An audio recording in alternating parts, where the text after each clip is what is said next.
Welcome back to Shadow Chat Sessions, the part of the Dark Dialogue Network where we take a break from the heavy stuff and remind ourselves that humanity is, at its core, deeply unserious. So before we jump in, wherever you're listening, make sure you're following the show so you don't miss new episodes.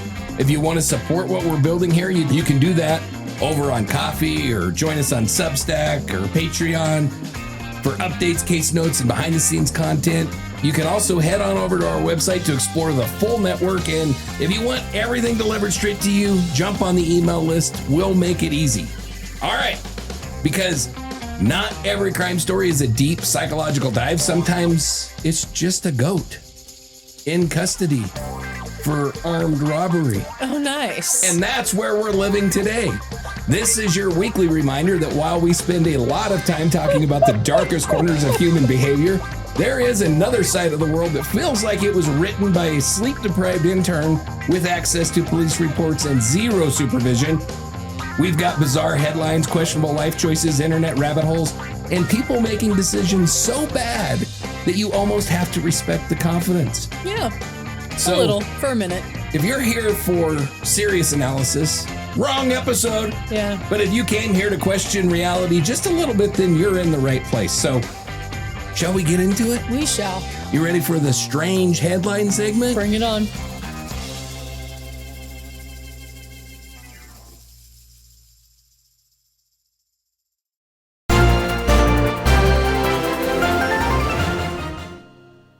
In 2009, Nigerian police made international headlines after reportedly taking a goat into custody for attempted armed robbery. I was slightly hoping that you were not serious a moment ago. Vigilantes claimed that the suspect had used black magic to transform into the animal. So let's set the scene, because this somehow gets worse the more context that you add to the story. So January 2009, great. Kwara State, Nigeria, a group of local vigilantes, basically community enforcers, claimed that they caught two men attempting to steal a Mazda 323. One suspect allegedly escapes. The other does not get away. According to the vigilantes, the second suspect used black magic, or juju, to transform himself into a black and white goat to avoid capture. Now, instead of saying, hey, maybe we lost him, they go full Scooby-Doo villain logic and drag the goat to the police station. And here's where this becomes art. Police do not immediately shut this down. They don't say, this is a goat. They don't say, you people need a nap.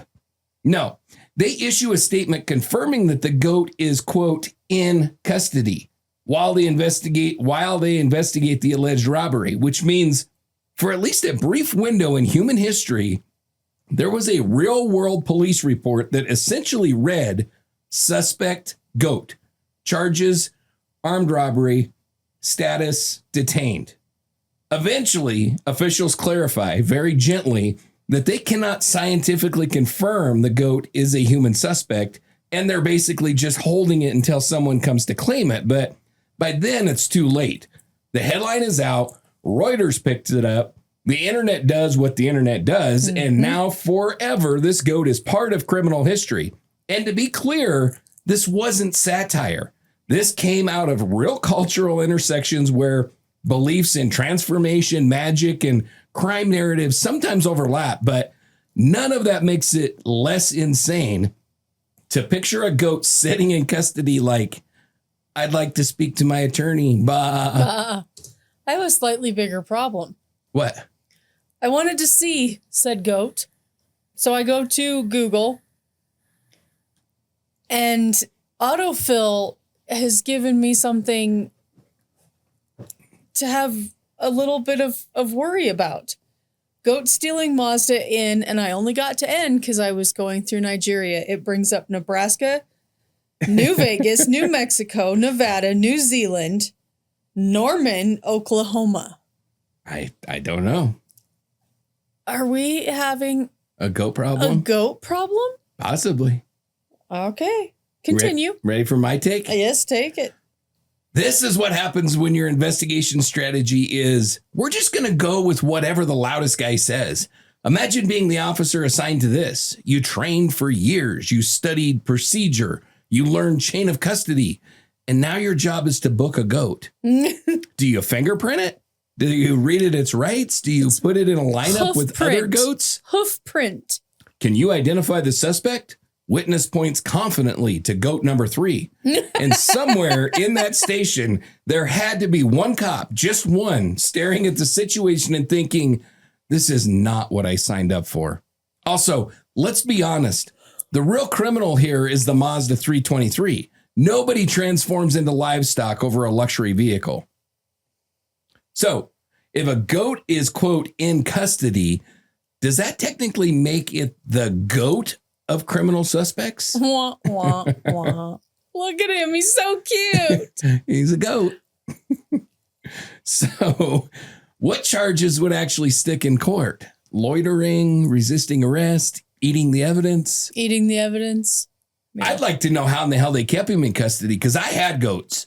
And those little bastards are the escape artists of all escape artists. They can get out of anything. I'm telling you what. It shows bars. Yeah, well, they can get out of bars. Trust me. So if you're the defense attorney, how do you even begin that opening statement? All right, you ready for the conspiracy corner? Yes. A document published in the early 1900s claimed to expose a secret global conspiracy, but was later proven to be a plagiarized, fabricated hoax that somehow still convinced millions of people that it was real. All right.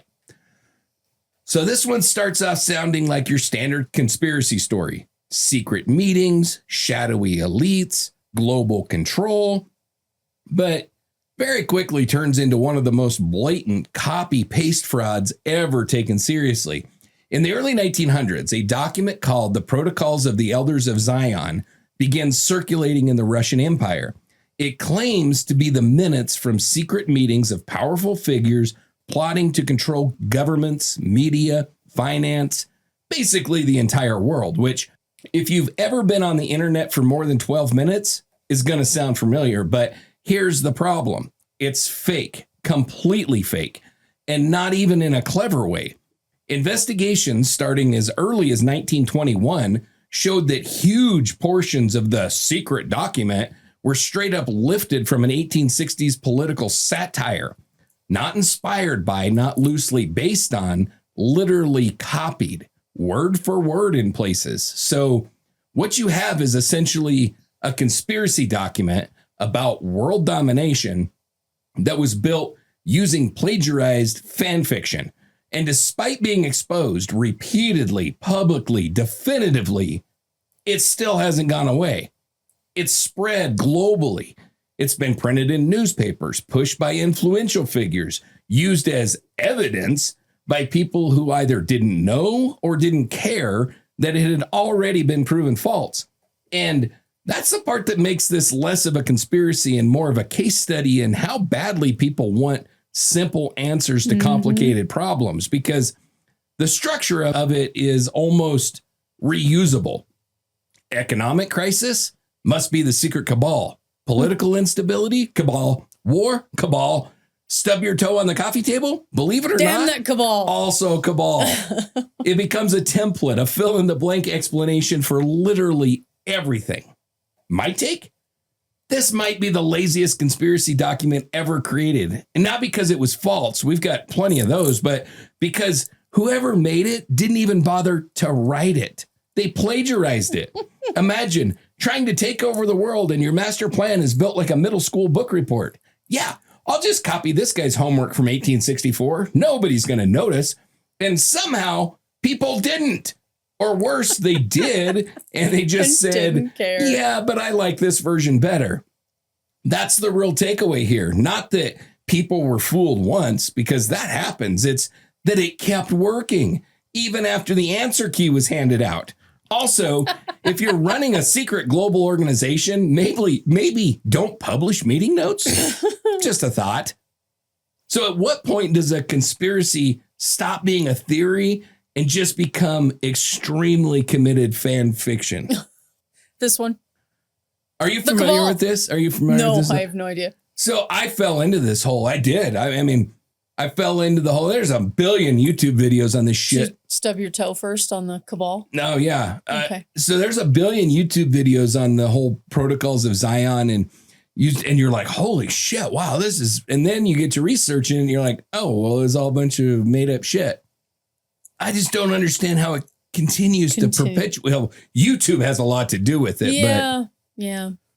if something is proven false multiple times and it still spreads, is the problem the document or the audience? Common denominator, carry the one, audience. 100%. So what's the modern version of this? I think it's the Jean Bonnet, whatever, Katy Perry or whoever it is. Katy Perry, yes. Whatever. But the modern version of this, what are people believing right now that future generations are going to look at and go, how did anyone fall for that? You're right. It's the Jean Bonnet. Or the flat earthers. I mean, the flat earth one is huge. Basically, pick any of this famous person was removed and replaced by this clone. I mean, I'm a conspiracy theorist. I believe in a lot of conspiracy theories, but some of these are so insanely stupid that I don't understand how people fall for them. I know. All right, some of them want to. They just want to fall for it. I think that's what it is more than anything.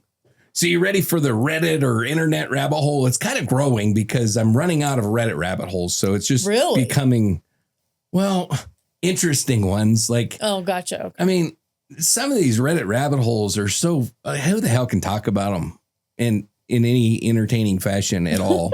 Like, there's some freaking dumbass ones. People that spend hours and hours and hours looking at different wallpaper patterns and shit. Like, those are actual Reddit rabbit holes. Really? Yes. Okay. But you ready for the Reddit internet one? Yes.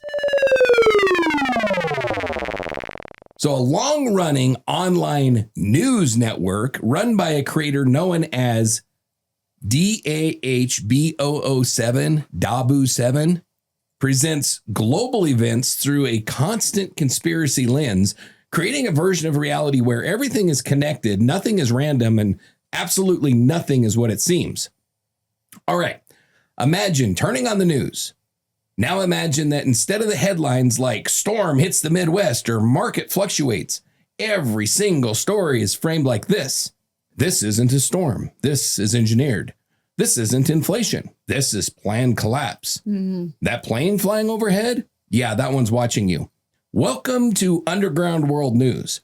This is a multi-platform operation run by an online personality known only as Dabu7, who has built a pretty sizable audience over the years by doing one thing consistently, taking real-world events and connecting them into one massive ongoing conspiracy narrative. Natural disaster? Not natural. Economic issues? Coordinated. Military aircraft overhead? Definitely not coincidence and possibly circling his house specifically. And the key here is volume. There's always something happening, always a new connection, always another, they don't want you to know this kind of moment, which creates this constant loop where the world isn't just chaotic, it's controlled chaos. And if you drop into one of these streams cold, it feels less like you're watching the news and more like you accidentally walked into the middle of a conversation where everybody already agreed on the premise. No sourcing, no verification, just a rapid fire chain of what if this connects to this, which connects to this, which proves this. And the wildest part, it works because when everything is framed as intentional, your brain starts looking for patterns everywhere. And once you start seeing patterns, it's really hard to stop. My take? This is what happens when your entire editorial policy is, yeah, but what if it's all connected?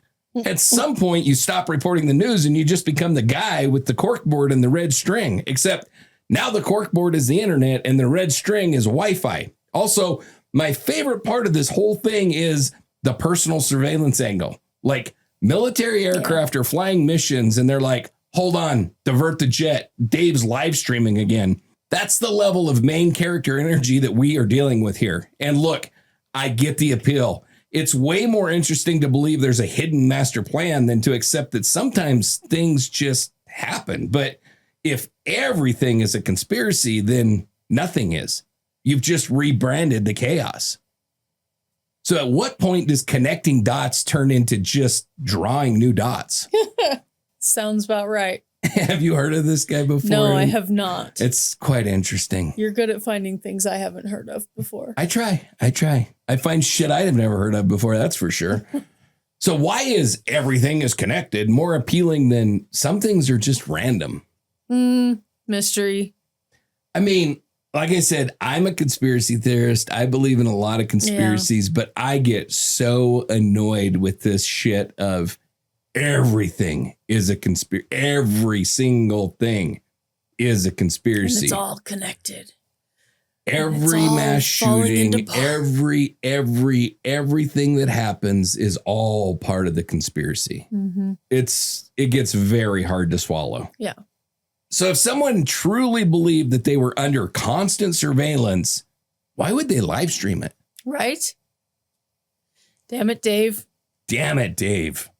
All right, you ready for the Dipshit's Diary? Yes.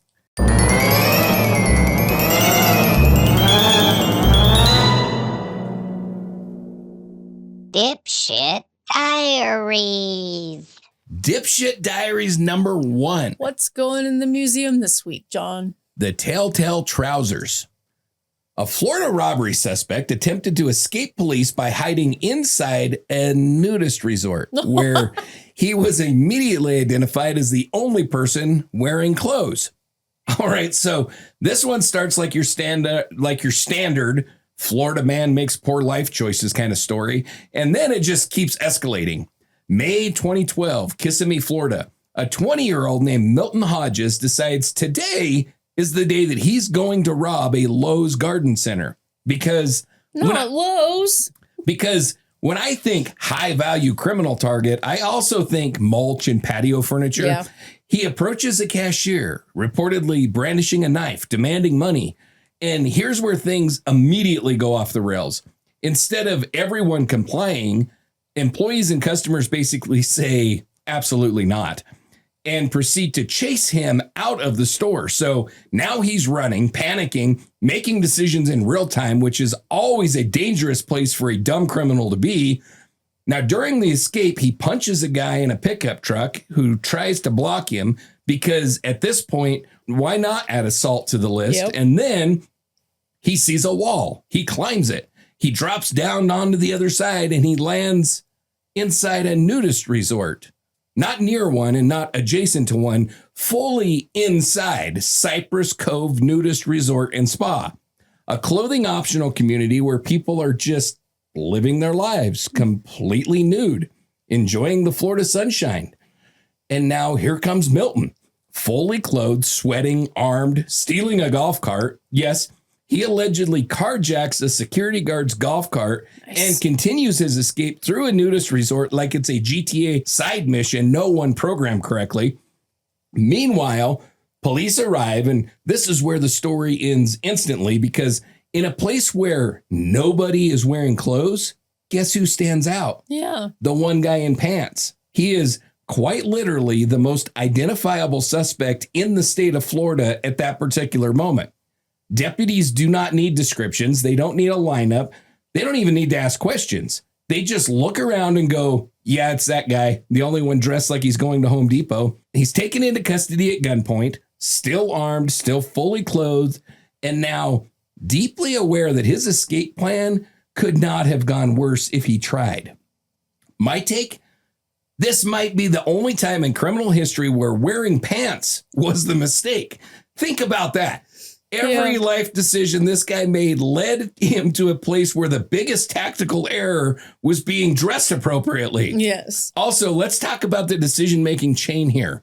Rob a Lowe's, get chased out by customers, punch a random guy, climb a wall that you can't see over, land in a nudist resort, steal a golf cart, continue fleeing while fully clothed.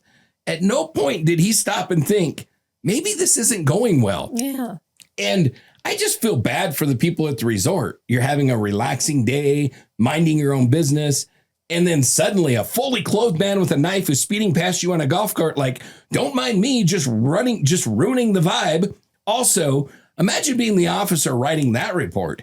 How did you identify the suspect? Well, he was wearing pants. Case closed. So, is this the only scenario in human history where blending in required less clothing? It's got to be. It's got to be and I do one have of to them. say I'm pleasantly surprised it has nothing to do with an ambulance this time. Nothing to do with an ambulance or a Waffle House. Or a Waffle House. So at what point in this escape do you realize you've made a catastrophic series of life decisions? I would, if it were me, prior to climbing the wall. Yeah, I think it would be the point where you say, give me all your money, and everybody's like, get your ass out of here. Yeah, I might still try, though. But walls and me, no. Not so much. That's how you stop me, walls. So if he had committed to the environment, does this somehow become a harder arrest? It might. It might. Yeah. Okay, we're ready for Dipshit Diaries number 2, the Molotov misfire. Sure thing. A Florida man attempted to firebomb his neighbor's trailer during a dispute, but instead set his own home on fire, leaving himself arrested and homeless in one move. So yes, we are back in Florida because, of course, we are. I know a colony he can join if he's not wearing pants. Right? Yeah. Early 2009, Bithlo, Florida, a place where apparently neighbor disputes don't end with passive-aggressive notes. They escalate to full-blown arson attempts. Enter Craig Allen Allisworth, 51 years old, who is in an ongoing feud with his neighbor. Now, most people handle neighbor disputes like adults. You argue, you complain, maybe you call the police. Craig? No, Craig goes straight to Molotov cocktail. No middle ground. That's not where we're supposed to go. No escalation ladder. Just, all right, we're doing firebombs now. So he builds one. Homemade incendiary device, glass bottle, flammable liquid, the whole thing. And he throws it at his neighbor's trailer. Plan is destroy neighbor's home. Outcome? Physics has other ideas because, well, wind exists and fire tends to spread. So instead of igniting the neighbor's property the way that he intended, the flames and the embers loop right back and catch his own trailer on fire. So now instead of standing there like a victorious supervillain, he's watching his own house burn down. And here's the best part. This isn't a mystery to investigators. There's no long forensic process, not months of detective work. They show up, they look at the scene, they follow the very obvious trail of guy who threw fire equals guy whose house is now on fire and go, yeah, we've got him. It can't be him. He's arrested for arson. And when he's done being booked, he no longer has a home because it burned down. My take? This is what happens when your criminal plan doesn't account for weather. You built a firebomb and you forgot about wind.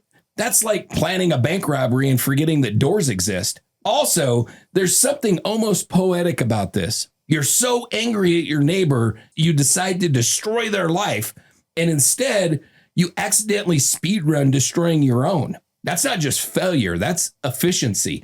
And I love that there was probably a moment, just a brief second, where he throws it and thinks, yeah, that'll show him. Then immediately, oh shit. Also, can we acknowledge the level of commitment here? You had to gather the materials, build the thing, light it, throw it. And at no point in that entire process did a single thought sneak in like, hey, what if this goes badly? Because it didn't just go badly, it went perfectly wrong. So is this the fastest that anyone has ever turned themselves into both suspect and victim in the same crime? So far.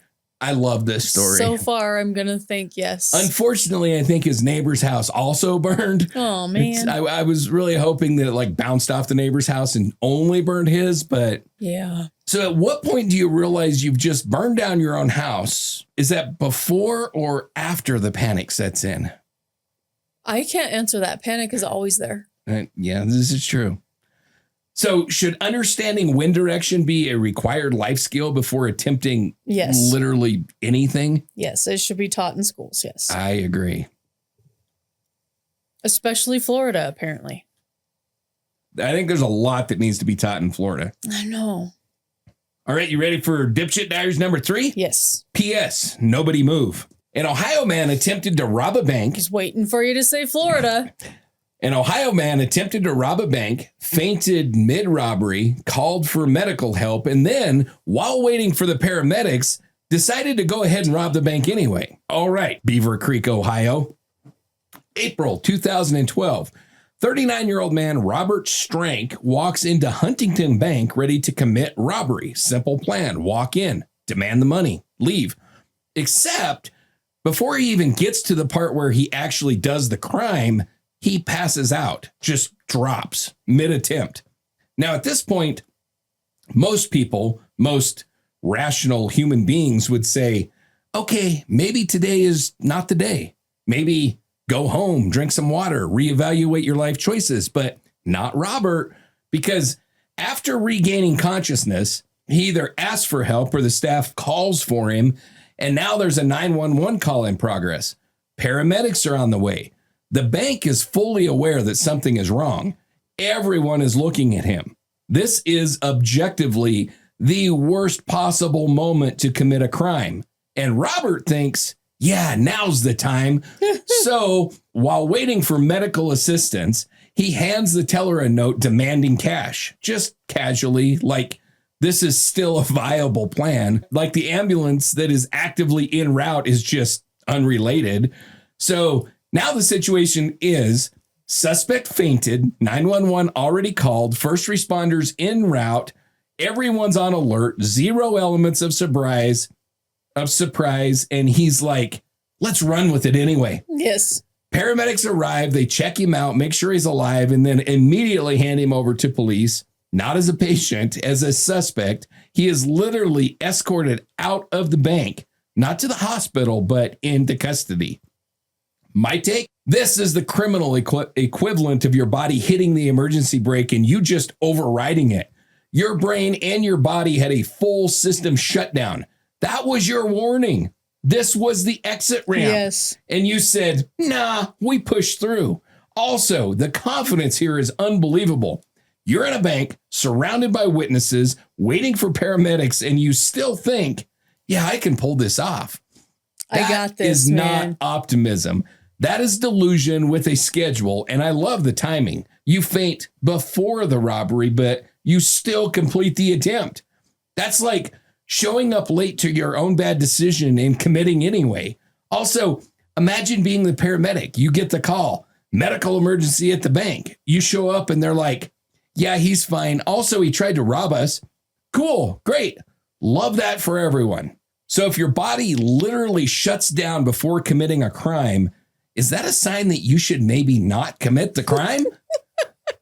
Just a little sign. I couldn't believe this story. I really couldn't. Like you're laying on the ground, everybody's surrounding you, and you just hand up a note that says, give me all your money. Right. Like, is this confidence, desperation, or just a complete disconnect from reality? All of the above. I think so, in too. a terrible mix. And I was trying to find a picture and I can't. I'm so sorry. I need to know. At what point does commitment to the plan become refusal to accept reality? Calling 911. Yeah, I mean, I think when you make the decision to reach in your pocket and pull out that note anyway, you've pretty much denied reality. There's some ballsy moves there. All right, you ready for our weird shit section? Oh, always.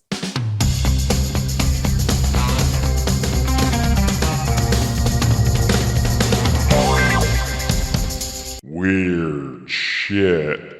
Weird shit number 1, Rasputin. Do you know him? Name sounds slightly familiar. Rasputin? Mm-hmm. Yeah. The man who wouldn't die, except he did.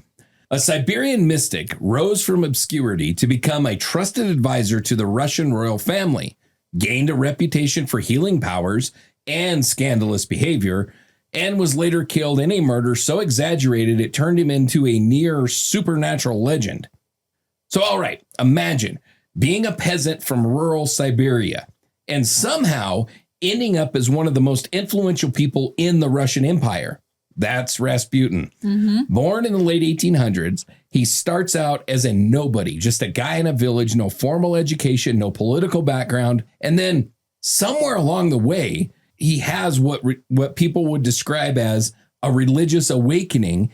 And he decides that he's now a wandering holy man, and not the quiet, peaceful kind. No, Rasputin's version of spirituality involves intense prayer, emotional outbursts, and a whole lot of behavior that most people would describe as deeply questionable.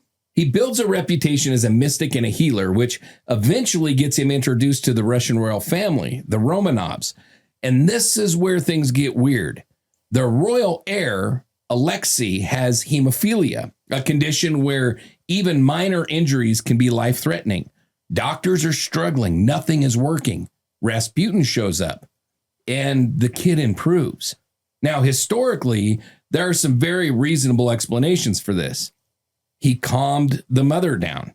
He told them to stop certain harmful treatments. He basically reduced stress and interference. But to the royal family, this guy is a miracle worker. Mm-hmm. And once they believe that, it's over. He becomes untouchable. So now you've got this untrained, unpredictable mystic advising the most powerful people in Russia, while rumors swirl that he's drunk half the time, sleeping with half of St. Petersburg, and somehow influencing government decisions, which, as you can imagine, does not go over well with literally anyone else in power.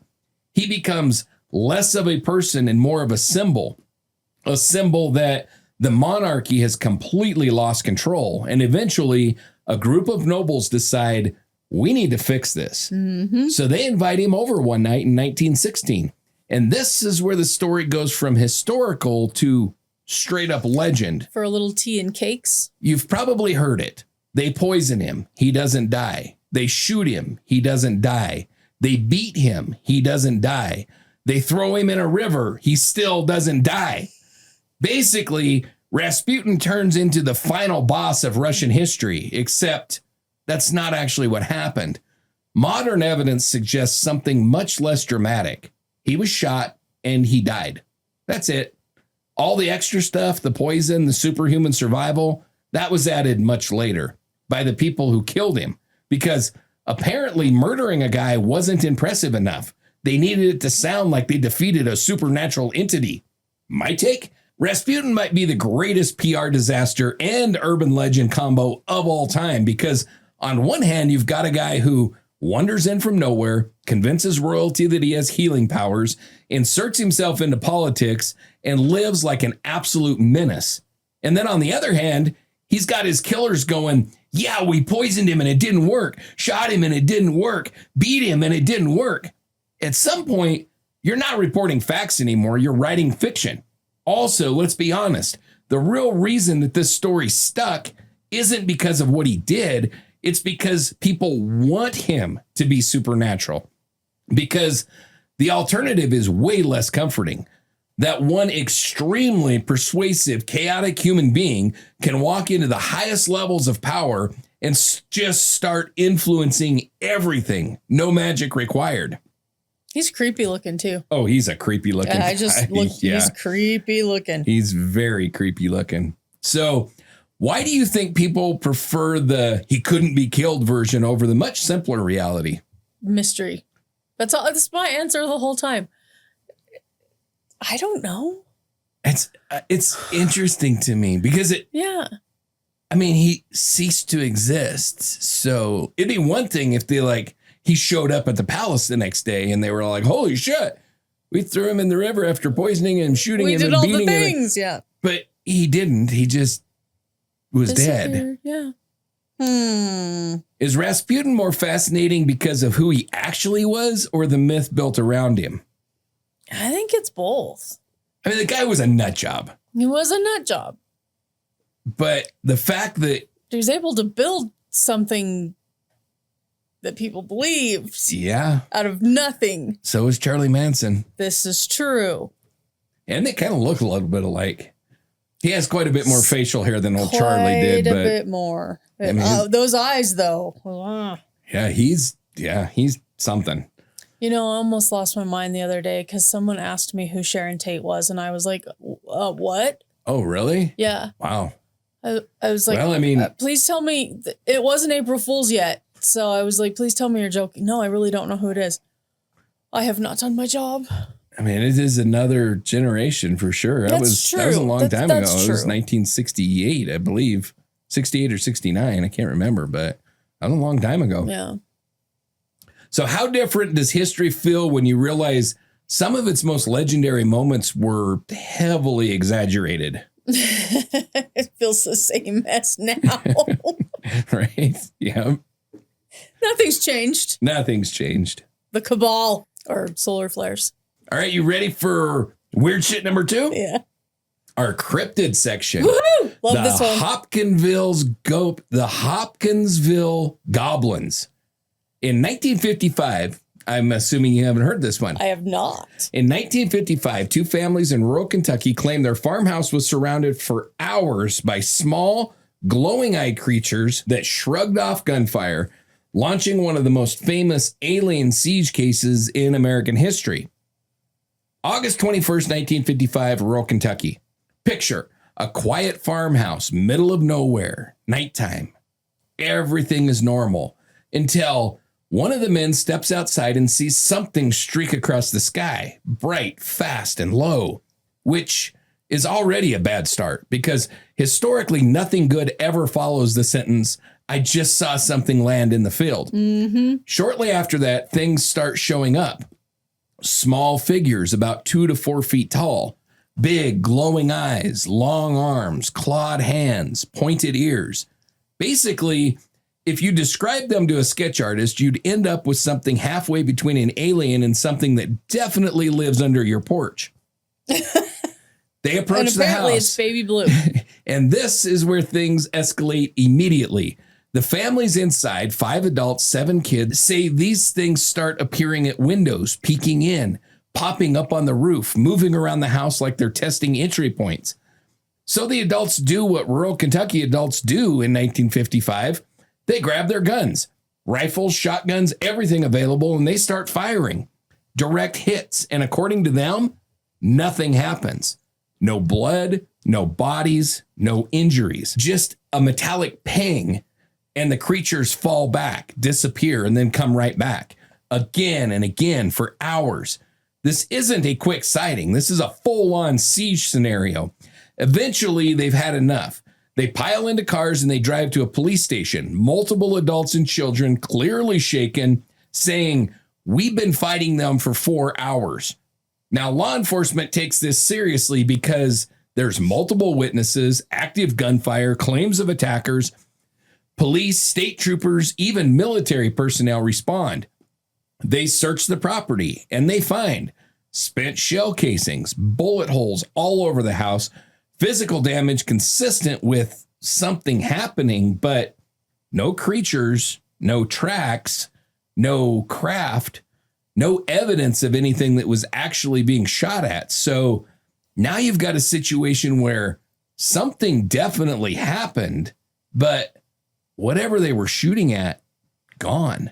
My take? This might be one of the most aggressively American alien encounters of all time. No probing, no communication, no analysis, just you show up on my property and I'm shooting you. And I respect the consistency, but here's what kills me. They didn't fire once or twice. They fired repeatedly over hours, and at no point did anyone go, hey, maybe we're not hitting anything. Also, the metallic ping detail, well, that's straight out of a cartoon. You're telling me you shot an alien and it made a ping sound. Ding. What is this, Looney Tunes? Yes. Now, the skeptic explanation says owls, great horned owls, big eyes, reflective, weird movements, can look humanoid in low light, which is fine until you realize that that explanation requires people to believe that a group of adults with firearms held off a coordinated owl assault for 4 hours. Ooh. And at that point, I don't know what's worse, aliens or the tactical owls. So what's more believable, alien creatures that cannot be harmed or a house under siege by extremely aggressive owls? Aliens. Aliens are more believable? Mm-hmm. I think aliens are more believable too. Yeah. I have a hard time with the tactical owls. It just looks like a Pokemon. I mean, this is a crazy story. Yeah. I don't know. It's hard to believe that 2 families, 5 adults and 7 children are all going to coordinate this bullshit story and shoot up their freaking house. Yeah. For what? For what? Yeah. This was way before TikTok. Now, maybe. Yeah. This was way before TikTok. So why do you think this case stuck around while so many others just kind of faded out? Like you just said, more people saw it, believed in it, shot up their house because of it. I think there's a believable aspect to it, which makes it difficult to just ignore. Does. So if something keeps coming back after you shoot it, at what point do you just leave? I'm gonna say after the second shot. I'll try it again. There's no way I'm sticking around for 4 hours. No freaking way. If I can't hit shit in 4 hours, I'm either giving up because I'm a terrible shot 4 and minutes. I need some help, or I'm giving up because these things can't be killed. But there's no way I'm trying for 4 hours before I finally say, maybe this isn't working. 4 minutes. Well, and now, I mean, ammo's expensive, so we're not wasting it. That's for damn sure. All right, you ready for weird shit number 3? Yes. The paranormal one. I thought that was number 3. No, it was number 2. My goodness. The undead baker of Brittany. A medieval French legend tells of a dead baker who kept rising from his grave, returning home to knead dough and terrorize his village until locals finally stopped him by breaking his legs. So let's go back to late medieval France. No electricity, no streetlights, no Wi-Fi, just vibes and apparently undead bakers. In this Breton village, a man dies, a baker, normal enough, except he doesn't stay dead. Not in a ghostly apparition kind of way. No, this guy is reportedly getting up out of his grave physically and going back home. And what does he do? Not haunt people. He doesn't whisper ominous warnings. He starts kneading dough, just like nothing happened. Like he didn't just die. Like this is just another Tuesday at the bakery. Now imagine you're his family. You buried him. You grieved. And then you walk into the kitchen and he's just standing there like, yeah, we're a little behind on the bread today. So naturally they panic. They leave. Word spreads. And now the entire village is dealing with a man who is dead, walking, and apparently still committed to his profession. But then it gets worse because he stops being passive. Now he's throwing stones at people, damaging houses, trying to set things on fire. So we've gone from undead baker with a strong work ethic to undead baker with anger issues. And here's the detail that really unsettles people. Witnesses say his legs are covered in mud, like he just crawled out of the ground. So the villagers do what medieval villagers do best. They dig him back up, and sure enough, the corpse in the grave has mud all over its legs, which in their minds confirms everything. This isn't a spirit. This is a body getting up and walking around. So they try to stop it. First, they bury him again with heavy stones. Doesn't work. He keeps coming back. So finally, they escalate. They break his legs, and then they rebury him. After that, he never comes back. My take? I love that this story proves one thing. Even in death, your job will still find you. Yes, it will. This man said, I'm done. And the universe said, no, you're not. Bread is not going to knead itself. Yes. It's time to make the donuts. The villagers' solution is incredible. They didn't question reality. They didn't investigate alternatives. They just went, all right, we're going to disable him. That's it. No exorcism, no priest, no ceremony, just break his legs, problem solved. And apparently it worked. I was going to say. Also, can we talk about how specific this is? He didn't come back to haunt. He didn't come back for revenge. He just came back to clock in. That is the most relatable haunting of all time. So what's more unsettling, a ghost or a physical corpse just continuing its daily routine? Physical corpse all the way. If this is true, this is one of the creepiest freaking things I've ever heard of in my life. And the fact that breaking the corpse's legs made it stop. Yeah. Hmm. I mean, I would say there's a real possibility the guy wasn't dead, except He went back to his who grave goes every back night. to their grave? Yeah. I don't know. Why do you think medieval stories focus so much on physical undead instead of spirits? I don't know. I have nothing for that. I don't either. I don't know either. It's interesting. Yeah. So if your job followed you into the afterlife, what are you coming back to do? My job will follow me into the afterlife. And I will be booking tours. Yeah. Yeah. In the afterlife? Yeah. I quit. I will not be allowed. You will still see a bus around here with "Let's Go Travel" written on it, and think of me. The podcast ends with my death. That's all I'm saying. All right, you ready for weird shit number 4? Well, I don't know. You can carry on the podcast if you want, but No. me performing the podcast ends with my death. I will not carry it on. I've promised you one shebang afterwards, and that's it. That's it. Okay. All right, you ready for weird shit number 4? Yes. This one's cool as shit. Abraham Lincoln, cage fighter. Before becoming the 16th president of the United States, Abraham Lincoln built a reputation on the frontier as a nearly unbeatable wrestler. Though his legendary 300 wins, 1 loss record is more myth than documented fact.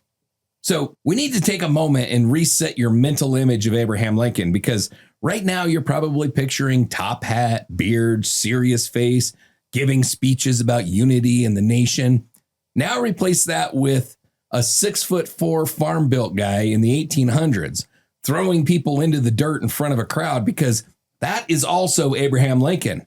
Wow. Before politics, before the presidency, Lincoln was out on the frontier in Indiana and Illinois, where entertainment was limited.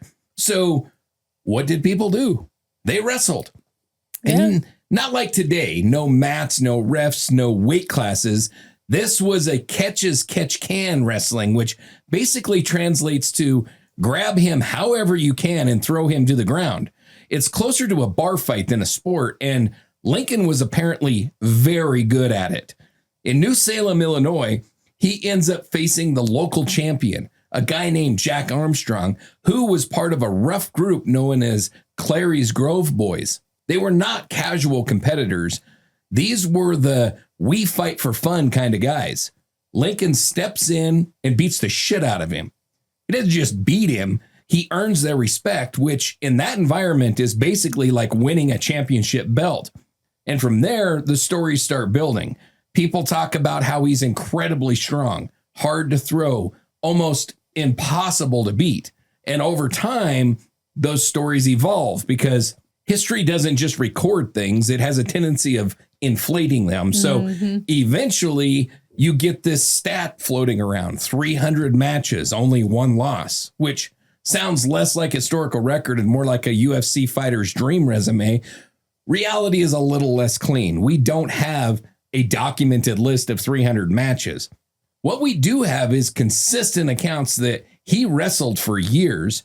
He was widely considered one of the toughest guys around, and he only has 1 confirmed loss, which is still insane. And somehow this version of Lincoln, the frontier grappler, gets completely overshadowed by, the whole save the Union thing. Yeah. My take, I love that one of the most important figures in American history was basically the toughest guy in the bar. So imagine trying to talk trash to Abraham Lincoln. You're like, I disagree with your political views. And he's like, that's fine. We can debate, or I can throw you into a fence.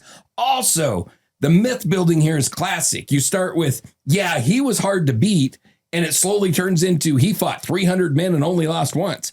At some point, Lincoln becomes less of a president and more of a legend you unlock in a video game. But honestly, it tracks, because on the frontier, reputation was everything. And if people said you were the guy that nobody could beat, that mattered. Also, can we acknowledge the alternate timeline here? If Lincoln were born today, there's a very real chance that he ends up in the UFC, and history looks completely different. Watch out, Chuck Liddell. So why do you think stories about historical figures tend to grow into near myths over time?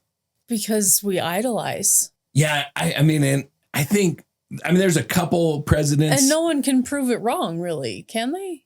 Well, I mean, it's pretty provably wrong, but well, there's a couple presidents, only a couple really, that this kind of thing applies to. George Washington, Abraham Lincoln. Yeah. That's really all I can think of. You got chopping down the cherry tree and all that kind of stuff. And Honest Abe couldn't tell a lie. And but I think it has something to do with the fact that one was president at the founding of the nation and the other one was president at however you come out on the Civil War, conserving the nation or, whatever, ending slavery. But I mean, those are probably the two biggest events in American history. So I think that probably has something to do with it. But I don't know. I think Lincoln was a pretty badass dude. Yeah. So I know a lot of people who love Lincoln. Yeah. I mean, he's not my favorite president, but he was all right. He's an all right guy. Yeah, he's all right. He's good. Okay. Yeah. Which version of Lincoln is more interesting, the president or the frontier fighter? The frontier fighter. I think so, too. His wife was a total freaking loon. The vampire slayer. I hated that freaking dumbass movie. God, I have never seen it. God, it was so stupid. Matter of fact, I shut it off. I was like, I just can't do this. I didn't think that I could do it, so I didn't try. But it's terrible. I am a little impressed that you tried. It's so bad. It is so bad. But you were saying his wife is a loon? Oh, his wife was an absolute lunatic. Yeah. I mean, she buried her kids. I think that probably broke her brain a little bit, but and then she buried her husband, but she was a freaking loon before Lincoln was murdered. But Mary Todd was a trip. Mm. If modern politicians had to settle debates with wrestling matches, how different would things look? I would love it. I would love it too. I wouldn't miss a debate. I think we should put a ring right in the middle of the Capitol and they can settle their shit there instead of making everybody else in America suffer through. I'll make the popcorn. 100%. All right, you ready you were right, I think. I think I misnumbered because we're at number 5 now. Oh. You were right. I was wrong. Wow. You going to edit that out of this? No. You ready for weird shit number 5? Yes. What is it? The state. It is the what? The state what? The state's cryptid. The state's. The 50-state urban legend tour. My God, tour. Woman, get on board here. Sorry, it's been a minute since we've done a shadow chat. And we are in California. California. The Char Man. Heard of this one? No. Neither had I.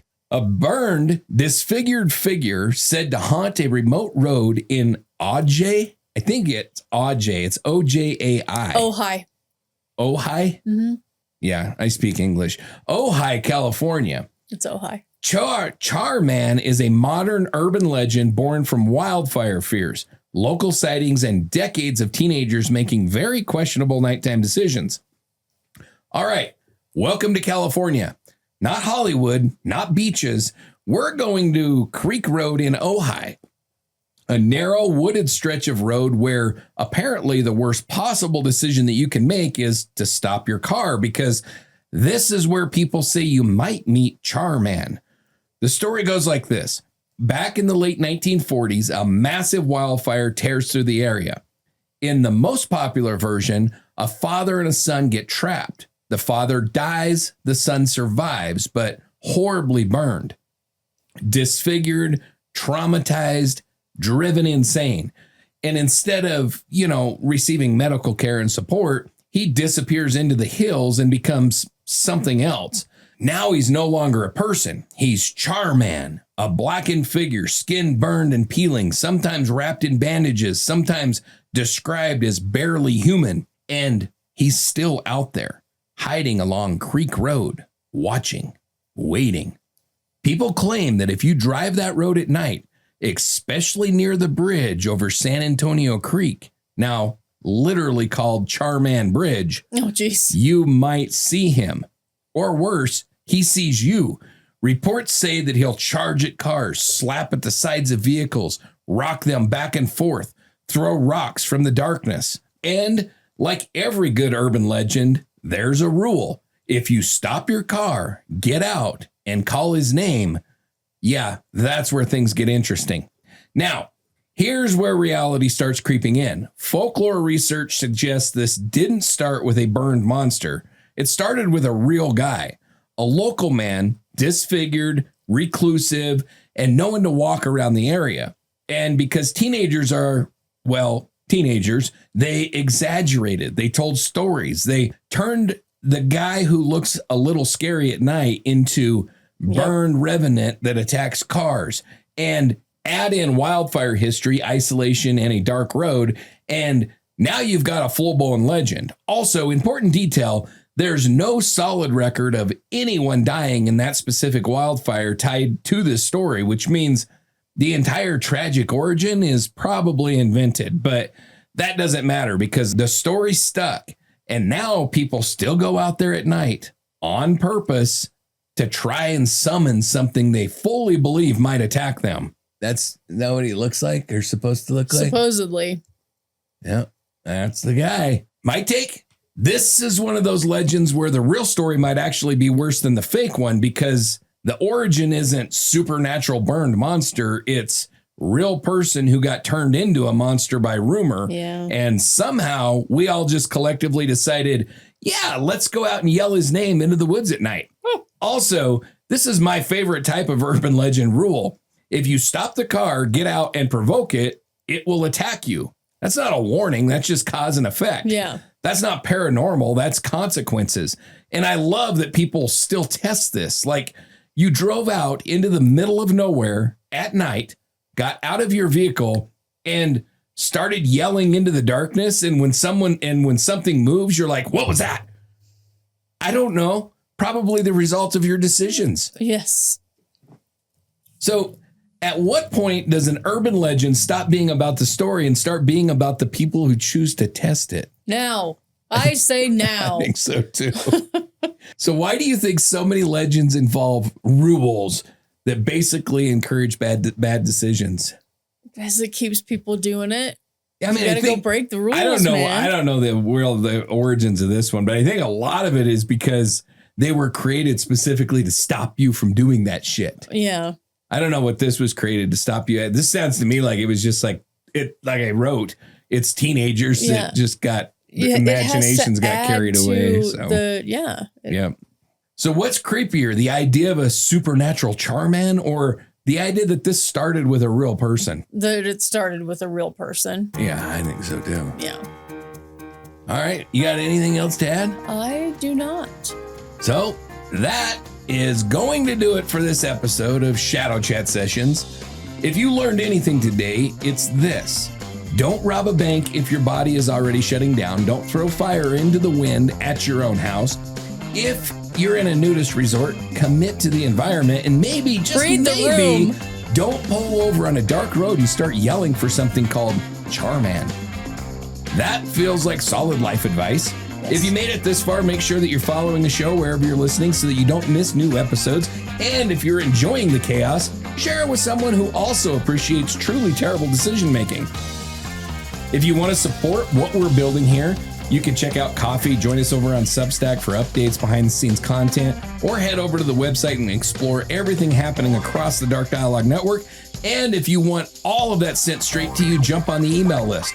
We'll also keep you in the loop without blowing up your inbox. As always, we appreciate you being here. Stay safe. And we'll see you next time.